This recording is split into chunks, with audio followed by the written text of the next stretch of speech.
Class A. Hey, Coach Howard here from the comfort of my home. Paternity leave lecture number 1.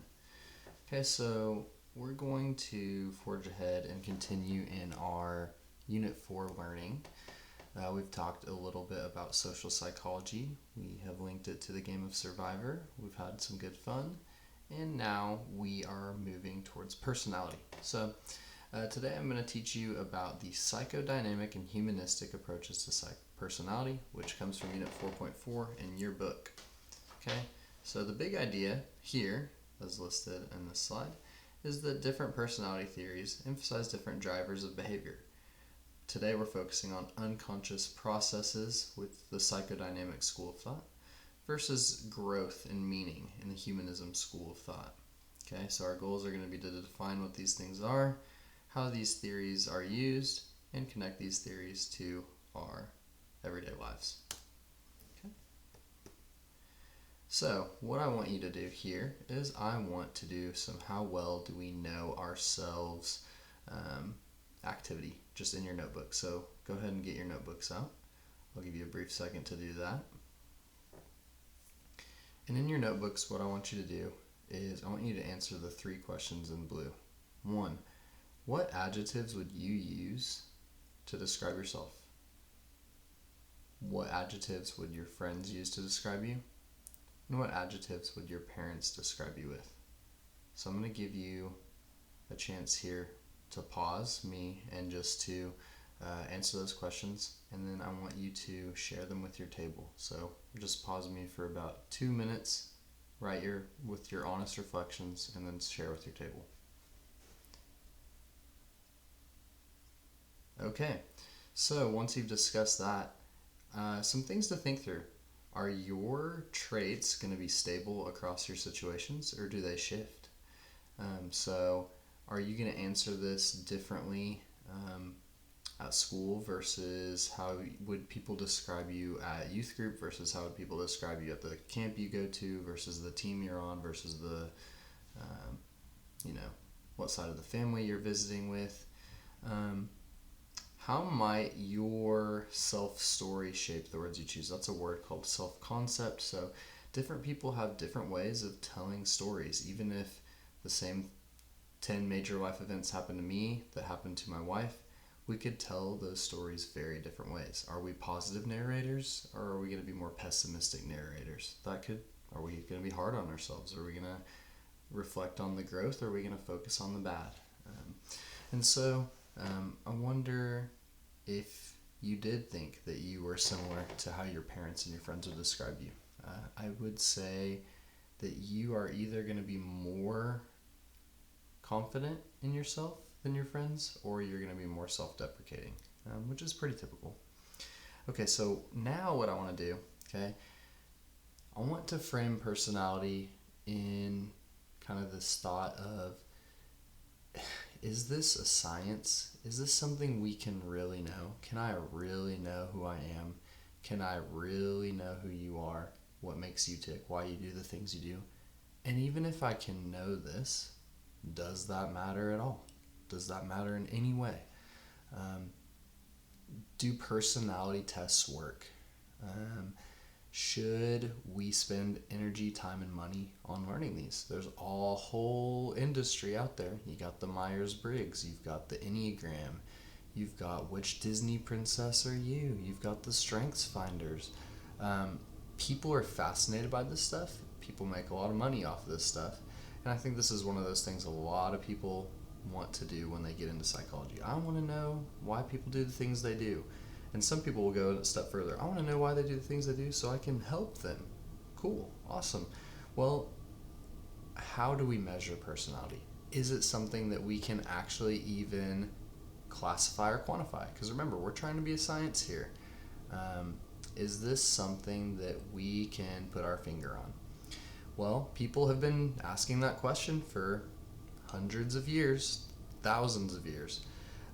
What do you think some of the oldest methods of analyzing personality are? I'm going to let you talk to your table for, 20 seconds. What do you think the earliest measures of personality assessment are? Go.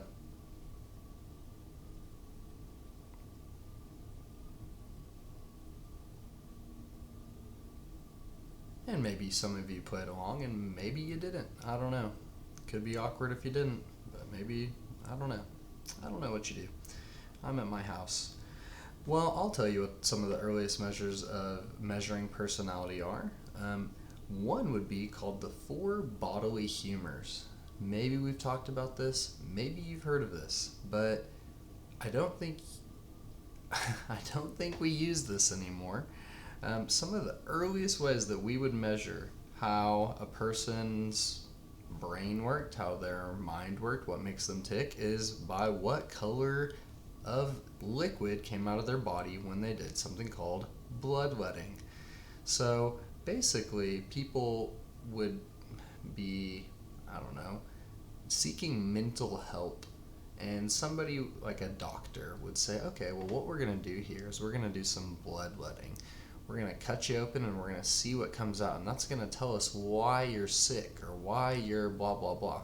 Well, chances are they could have had like the Black Plague or something and they were going to die anyways. But what happened is they would cut them open and they would see what kind of juices came out, so to speak. Okay? Now you'd expect, you guys are all healthy. You guys live in America in a healthcare modern system. You guys have, eaten your vegetables and taken some pills. You guys are pretty healthy. You've already outlived, many of your medieval peers. And so you would expect if you cut your arm open that blood would come out. Well, in the Middle Ages, when somebody cut open their arm, it was no guarantee that that was all that they would see. And so you have the four bodily humors meaning juices. So what people would do is they would kind of make some pseudo proto-personality theory off of this. They would say, okay, if blood's coming out of you, you're probably doing pretty well. Your temperament, and a temperament is like your baseline mood. You're probably sanguine, I don't know how that word is pronounced, but that means social, energetic, optimistic.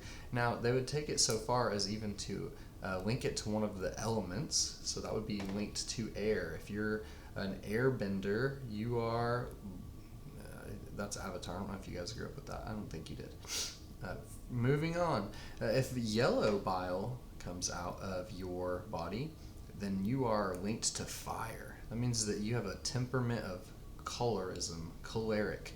You're driven, you're irritable, you're ambitious, you're kind of a pain, but you're driven. Now, this one's, makes sense if you remember, oh yeah, this was a thing during the Black Plague. Well, sometimes people had black bile coming out of them. And that represented earth. Well, that meant you were melancholic, thoughtful, anxious, sad. I have a theory, if I got cut open and black bile was coming out of me, I'm probably going to be pretty sad because I'm probably dying. Okay, that's probably cancer. If I'm cut open and there's a clear phlegmatic, you can look at the juices on the right, that would represent water. Phlegm, that's like, that thing when you're clearing your throat. If that comes out, that's calm, you're steady, you're reserved, okay? Modern takeaway, why the heck did we do this? Well, people have always been curious about who people are and why they do the things they do. Humans want to be put into categories. This sets the stage for later theories. I like to know, I like to know, am I an ENFJ or an ISTF or ISTP or whatever Dr. Covert had you guys take this test, I believe. I want to know, what number am I on the Enneagram? If people are talking about it, I'm like, ooh, okay, nice, yeah, I'm a 6. And how does that relate to your 3-ness? People like this stuff. A medieval depiction of the humors and the people that would go with such humors. I'll let you figure out who's who, because I can't read that. But I like their hair and their outfits. Why don't we do a dress-up day like this? If you're on SGA, this is my vote for next year's homecoming theme. Okay, so we move on. We figure out eventually that whatever liquids come out of you is actually just a kind of biological thing that most people should share. And once the Black Plague was eradicated, very little black bile came out of anybody anymore. So then we moved on, and we've talked about this guy. This guy, one Franz Joseph Gall. If you turn your attention to the back of the classroom and look at the bald man with the many lumps on his head, we talked about this. This is like one of our earliest proto-personality mental health diagnosing theories that we had. And that is called phrenology. Phrenology became a big deal in the 1800s. It helped normalize the idea that psychology could be measured and that in your head there are localized areas of different personality types. So if you're comfortable, feel free to feel around for your neighbor's skull for a minute. See if they've got any bumps. Feel free to reference the map in the back of the room. Do you have any bumps? Are you a mative? Do you have a strong animal nature? Do you have bibativeness? These are real words that are on there. And do we believe in this? No, unfortunately. It's hilarious. But it's actually not that funny because this was, people were using this to kind of like as a parlor trick. There was phrenology parlors everywhere. People were trying to get rich quick. It's kind of like palm reading. You can make anybody say anything, and you can kind of tell people what they want to hear. And it also was only really developed by white people from Europe. And so they start filling people's skulls from different hemispheres and different cultures, and eventually they just kind of use this to justify things like slavery. And they talk about different people with different bone structures and skull types, and they call them inferior. And so phrenology sounds funny at first. Oh, different bumps on your head, that means you must have more of this and less of that. No, that's just how heads work. And it was an easy classification of people backed by absolutely zero science. I do like this photo on the bottom. Like if you want to look for good husband material as you're going off to college, like look for the head on the left and not the head on the right. But I don't think either of those are the ideal male head these days. What do they call it? Looks maxing. I remember when mewing was a thing.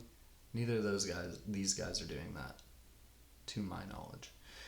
You could correct me. Email me if I'm wrong. So what was right about this is that, it was a theory. Franz Joseph Gall was like, hey, I think different parts of your head do different things or map different things. And you know what? He was right if he looked under the skull and got to the brain, but they didn't have brain imaging. So nice try, Mr. Gall. Personality. We move forward. So that was the 1800s. It was a wildfire, and then it was a blink and it was gone.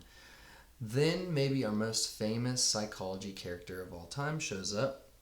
You've heard of him. He was addicted to cocaine, and his name was Sigmund Freud. Sigmund Freud developed the psychodynamic approach. The psychoanalytic approach, as it was formerly called, psychodynamic, it evolved into. It emphasizes the unconscious processes and internal conflict. It puts forward this idea that there are hidden motives and early childhood experiences that can shape your personality. Do you guys remember test number 1? This stuff was on there. He was super weird. So why do we study him? Well, he invented modern therapy. You like it, you hate it, you know someone who's gone through it, you've gone through it yourself. You have to admit it's a big dang deal. And he invented it because rather than throwing people in these madhouses or loony bins, as they were called, and just sedating people with drugs, he said, hey, rather than do that, I would like to talk to these people and help them and make lots of money off of them. He had ulterior motives, don't get me wrong. He was a very rich man. But he did try to help people, and he thought that there was something to your personality being hidden or contained within your innermost thoughts, your innermost dialogue. So he would use some different practices, talk therapy. But notably, one of his most famous strategies was called free association, and I'm going to give you a few minutes to practice. And so I'm going to say a word, okay? When I say that word, I want you to pause the video and I want you to write down the first picture, thing, image, idea, person, name, whatever. I want you to write down whatever the first thing that comes to mind is, even if it feels like it's not even remotely close or has nothing to do with it. Okay, and this is for you. You just write it down. Okay, so I'm gonna do 7 words. Okay, so I want you to pause this 7 times, and I want you to write it down physically on your sheet of paper. Do you have to share it? No. Can you? I would say after each word, after we pause, let's go around the room and let's share what our words were if you're comfortable. This usually turns out to be pretty funny, and sometimes helpful, and sometimes people are like, I'm good. I don't want to share what I wrote down. That's kind of weird. Okay. And so I've got 7 words for you. We're going to practice free association. We're going to see what linkages we can find to these words within our innermost thoughts. Maybe this will tell us something about ourselves. Okay, so word number 1. I want you to write down the first thing that comes to your mind when you hear the word free. Go ahead and pause. Okay. Hopefully we had a little good discussion on what free means to us, or what, maybe not what it means to us, but rather what comes to mind. The second word that I want you to pause for is the word sacred. Okay. Now the third word I would like for you to pause on and discuss is the word youth. Okay. The fourth word I would like for you to pause on is the word trouble. The next word I'd like for you to pause on is the word necessary. And finally, the last word I'd like for you to pause on is the word fear. Okay, so I hope that you were able to discuss those words and what those meant to you. Now, maybe you'd say, I don't agree with what I wrote down. That's not really what that means to me. Well, Freud would say the first thing that comes to your mind is actually the most accurate thing, and everything else is just things that you're hiding or kind of a facade that you're putting on. So the first thing that you think of usually is the truth. These were called Freudian slips.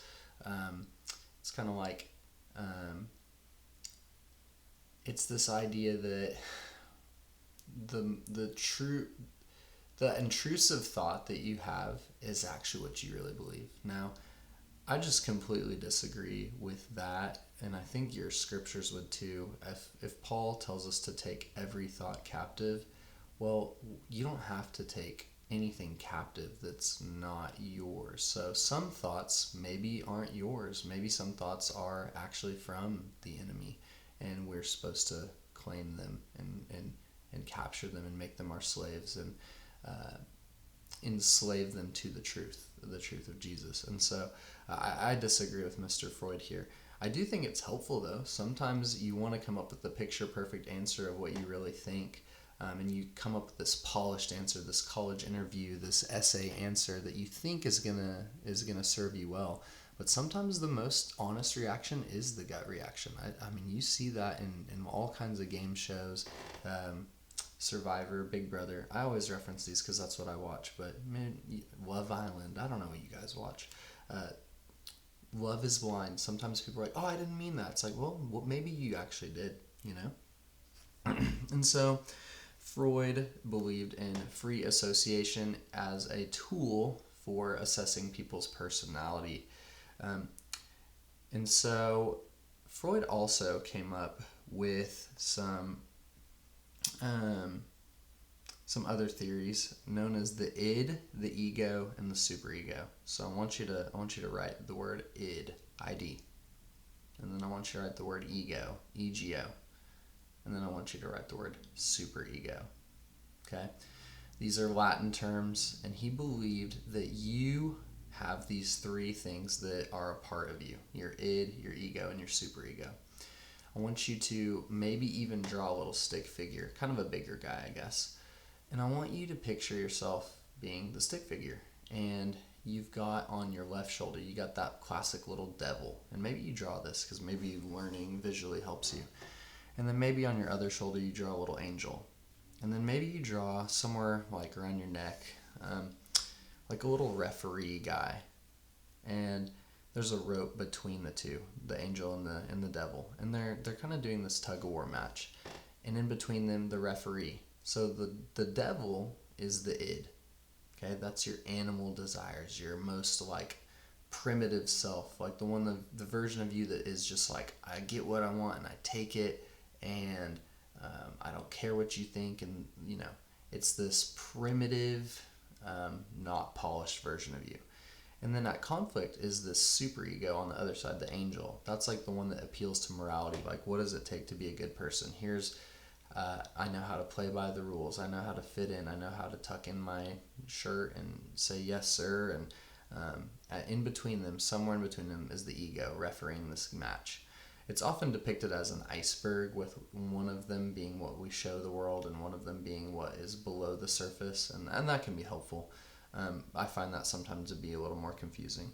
And so Freud believed that your personality is also comprised of your id, your ego, and your superego. And that has been pretty debunked by psychology, but he's just trying to help. He's just trying to help. And he also did a lot of cocaine, but he's still famous. Okay, we've done this. Freud finally came up with one thing that is very important that the AP exam wants you to know, all 7 of these.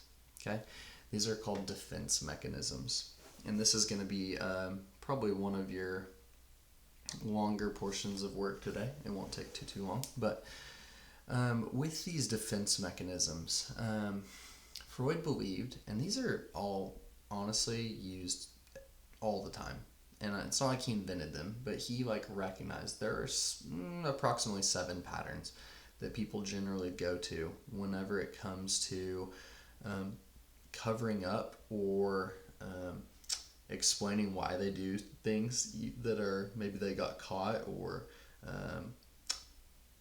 why they're defensive. Okay, and so what I want you to do is I will read each of these, and I want you to I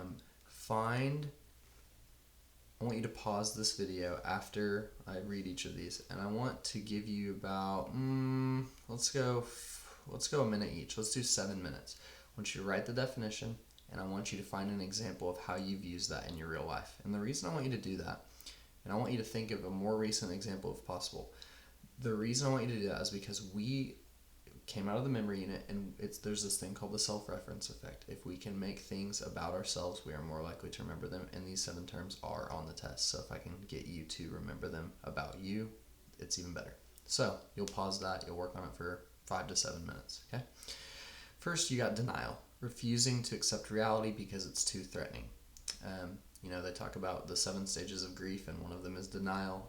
You can't accept the death, the cancer, the financial loss, and so you just don't do anything about it. Okay? Have you denied something recently? Displacement.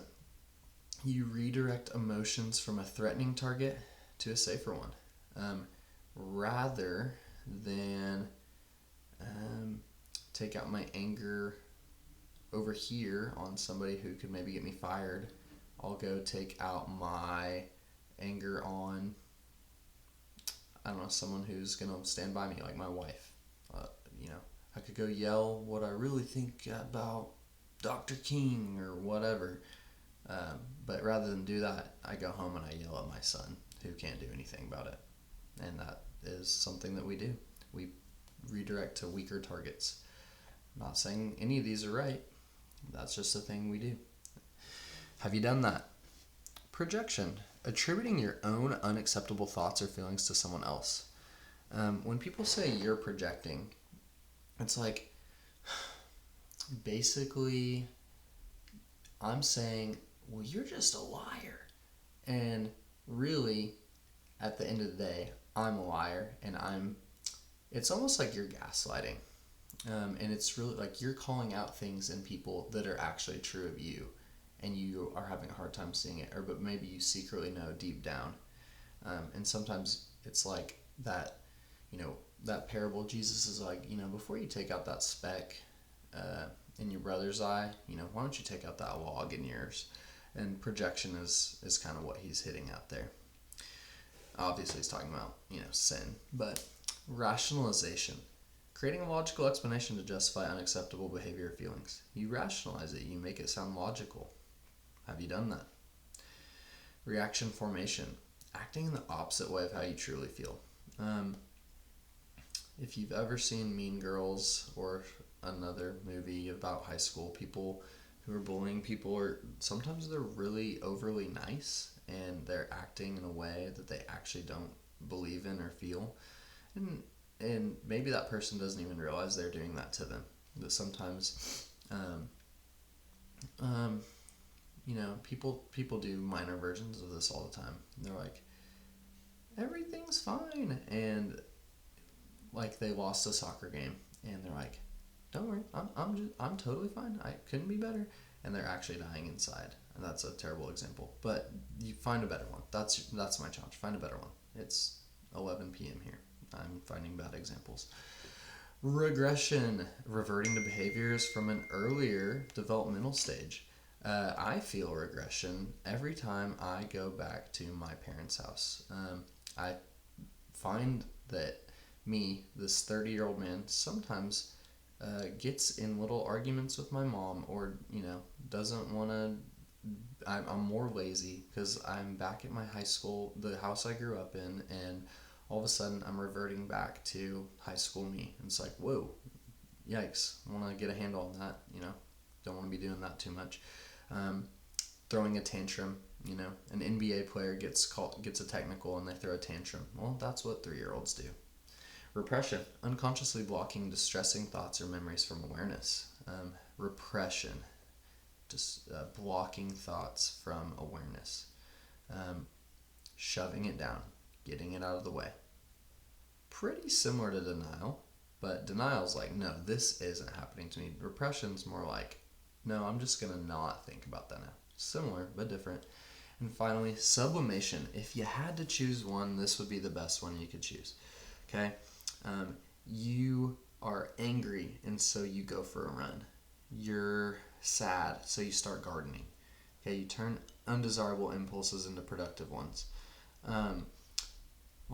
Rather than, you're full of anger, so you join a kickboxing class. Perfectly acceptable place to let out your anger, by the way. Okay?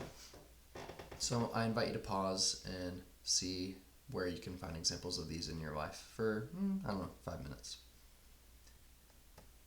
Okay, and hopefully that went well for you, and hopefully you can find all of those, and that'll help you remember them.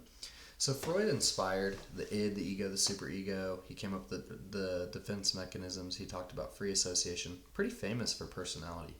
Now, there were some people who came after him called Neo-Freudians who really liked his work.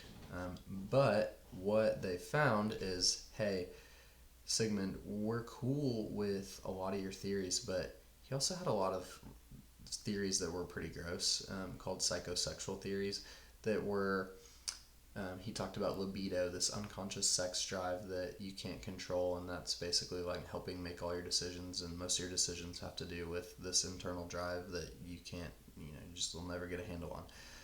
They're like, yeah, we're not all into that, but we do like the free association and the childhood experiences thing. You got some famous people here. You maybe haven't heard of them, but if you stay around psychology for any length of time, you will hear them. Carl Jung being the most famous. He talks about the collective unconscious and archetypes.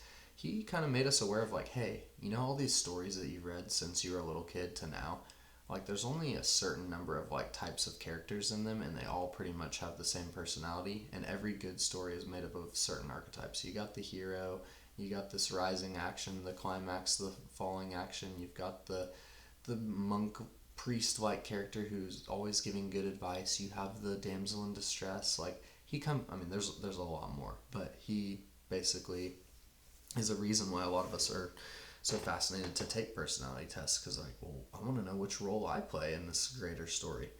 Karen Horney, she's super famous. Notably, did some work on anxiety in relationships, and he challenged Freud's, kind of chauvinism. Wasn't very fond of women. He was not, and so Karen Horney made sure to kind of critique that. Adler, inferiority and social interest, and then Erik Erikson, we talked about him, the 8 stages. You wrote a paper on this, and if you've forgotten that, then shame on you. You have ego, integrity, and despair. You've got autonomy versus shame and doubt, role confusion versus identity. Okay, we have these conflicts, and so these people all admired him. But the most notable psychology test that we get from this, like personality, hey, this is going to tell me about your personality, that is the Rorschach ink blot test. So what I'm going to do is I'm going to do a series of I'm going to show you a series of ink blots. This guy named Herman Rorschach, he would put a blot of ink on a piece of paper and fold it in half, and wherever the ink spread, he would then open it. And supposedly, whatever you see in this ink blot tells us a lot about who you are. So it's going to be just an ink blot that happened to form its way, or in the way that it did because of the way it is. And different people see different things. So we're going to practice this. We're going to take a personality test from the early 1900s. Ooh, fun. So I'm going to click it on this ink blot. What I want you to do is write down immediately what you see, just like the free association. I don't want you to sugarcoat your answers. I want you to tell us in your writing, what do you see? And then I want the class to go around and share. I think these are super fun. Okay, ready, set, go. So what do you see? Don't think too hard about it. What do you see? Okay, pause, write, and go ahead and share as a group. It's more fun if we do it as a group. Okay, what do you see here?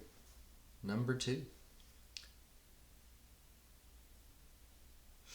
Talk about it after you've written it down. I'll give you a minute to do that. Okay, does anyone see the gnome? You got a little hat and a beard and a nose and some eyes. Does anyone see bears high-fiving with their knees bleeding? Does anyone see a rocket ship with flames at the bottom? Does anyone see a white dress with a, spaghetti strap? I think that's what that's called. Does anyone see some butterflies facing each other? And if so, what does that tell us about you? Are you negative? Are you positive? Do you see the good in things? Are you creative? Are you black and white? Okay, we're going to do one more, and after you look at it for a couple seconds, I invite you to pause the video and write it down and talk about it again. This one's my favorite one.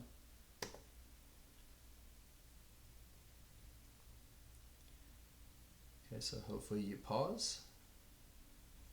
And hopefully now you've discussed, did you see the demon goat looking thing? Did you see the mask? Did you see an angel? Did you see a dragon? We like this one. Well, I do. There's a lot of good stuff here.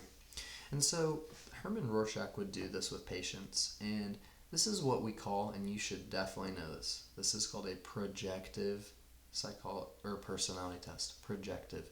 We are projecting something onto an image, and we are supposedly, or rather we have an image, and we are projecting some part of our personality. We're taking something from the inside and displaying it in that image. So the image is already there, but how we all see the world, how we all see that ink blot is going to be different, and that's going to tell us something about our personality. And maybe different people who've gone through different things are going to see different themes. And then there's another type of projective test. We're getting close to the finish line here in terms of what we're covering today. But the next thing we're looking at is the TAT, the T-A-T, the thematic apperception test. The thematic apperception test. So what we're going to do is we're going to look at a image, okay? And that image is going to tell us you're gonna write what story is happening here. Okay, so I'm gonna click on an image, and I just want you to write in about 2 or 3 sentences what is going on. What's the story? Okay, so I'm gonna click it. You write the story. Feel free to pause it and then share it. Okay, ready? Okay, so go ahead and pause here and write. Okay, begin to share. What did you see? So I'll give you a minute to share.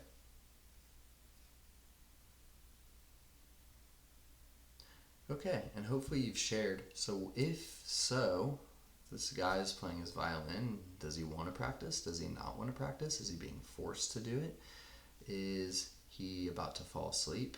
Does he wish he was outside playing baseball? What's the story here? Real kids today still use this. Child psychologists still use this test.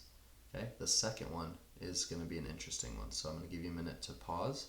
You're going to write down what you see, and then I'm going to have you pause it again, and you're going to share what you see in the story. What's the story?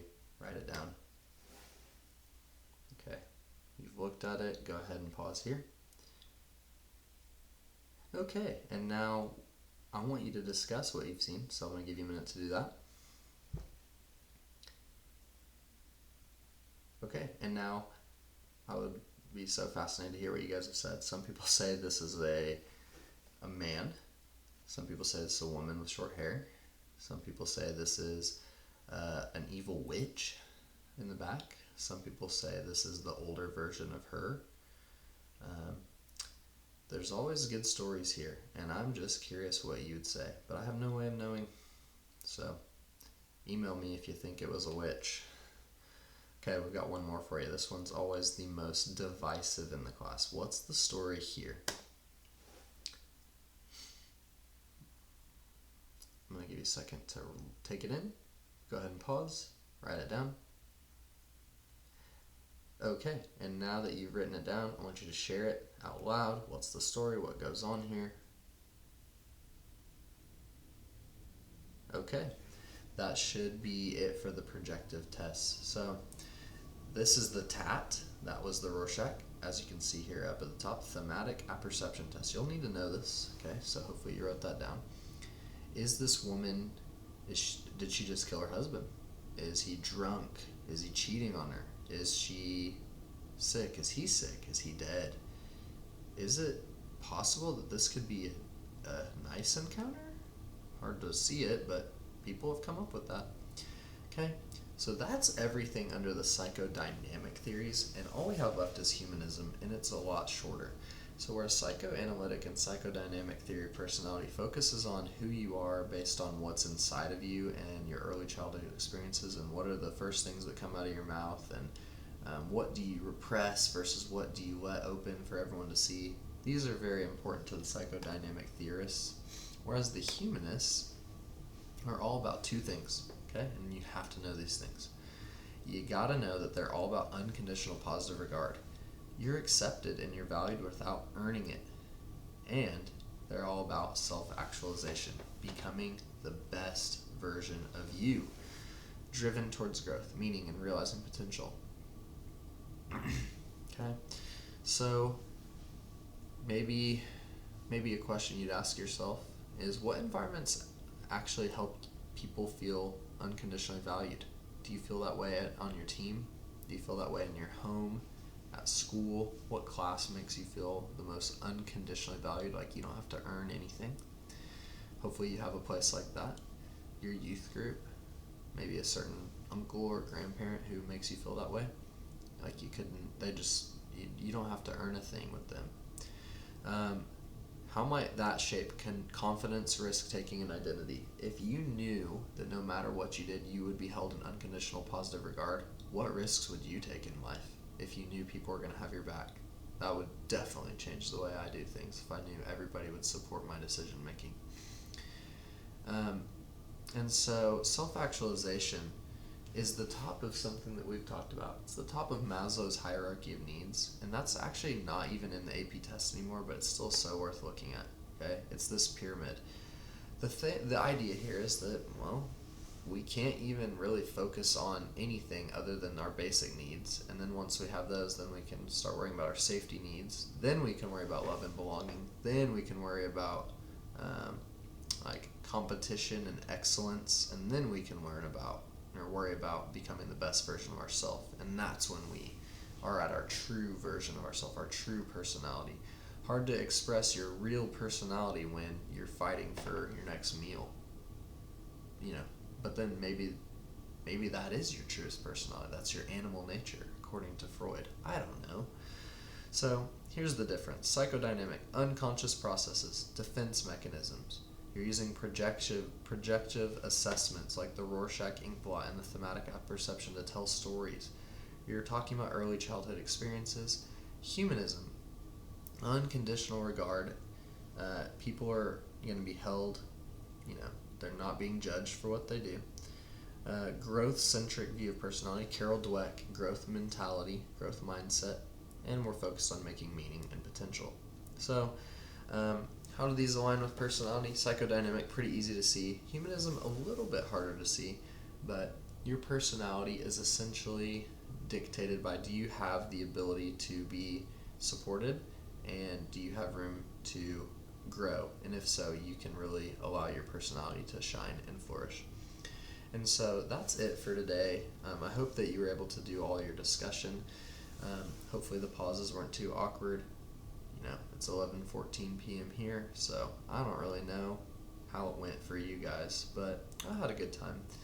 In our next class, we're going to be talking about trait theory, so we're going to evolve from here. Do we like the direction that personality has come from? Do we like going from extracting juices in your body to feeling bumps on your skull to sitting down and talking things out, even if someone who's talking to you is on cocaine, to looking at stories and seeing if that has anything to do with how you see the world? Because four of us could look at the same ink blot and come up with four very different answers. Maybe there's value to that. Maybe we all see different things for different reasons, and maybe our experiences do shape the why you see a goat versus me seeing a demon. I don't know.